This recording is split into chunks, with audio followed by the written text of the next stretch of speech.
Rahasia buku, Mental Models dan Cost Benefit dalam 2 menit. Rangkuman kerangka berpikir atau mental models ya, yang gua sama co-author gua Kania Cita ini udah pakai di kehidupan sehari-hari kita. Jadi simpelnya sih sebenarnya ini buku self help kategorinya. Cuman bukan soal kita nggak ngasih kayak tips and tricks atau gimana, tapi kita ngasihnya kerangka berpikir. Nah, abis itu kenapa judulnya makanya mikir kayak nyolot banget gitu ya? Itu sebenarnya itu pengalaman pribadi sih. Jadi ini menurut gue adalah kalimat yang cukup universal, yang orang suka dengar baik dari tetangganya atau dari orang tuanya atau bahkan sering kita omongin ke diri sendiri. Dan jujur kalau gue suka ngomongin ke diri sendiri. Makanya mikir gitu. Iya, tiap kali gue bikin sesuatu yang bodoh kayak, aduh Gel makanya mikir gitu.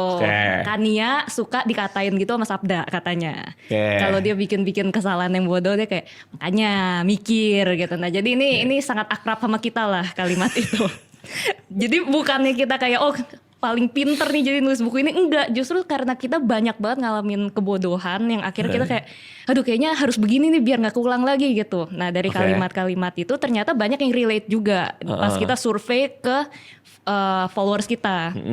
Jadi kita waktu itu kasih beberapa opsi judulnya, ada yang lebih normal nggak kayak nyolot-nyolot banget begini, terus tapi ada satu yang makanya mikir gitu. Apa yang normal yang nggak nyolot? Yang normal tuh kayak panduan berpikir untuk apa gitu. Gue ada lupa yang model-model gitulah. Ada yang lebih kayak kedengarannya merapihkan kekusutan pikiran atau apa yang gitu-gitulah. Nah tapi ada makanya mikir. Selalu by huge margin menang makanya mikir. Orang suka yang nyolot. Berarti kan bukunya udah ada dulu dong, baru judulnya ditentuin? Enggak, jadi kita bawa followers kita in the process waktu itu. Gimana tuh? Kita jadi bilang kita mau nulis buku nih soal kerangka berpikir gitu. Judul yang bagus gimana, apa kira-kira. Terus kita kasih opsi-opsinya. Salah satunya itu. Kerangka berpikir berarti framework cara berpikir.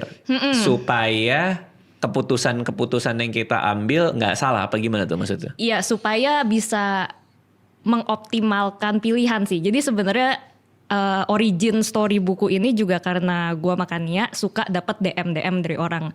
Dan mungkin gue yakin Bang Radit sebenarnya sering juga pasti kalau dibaca DM-nya.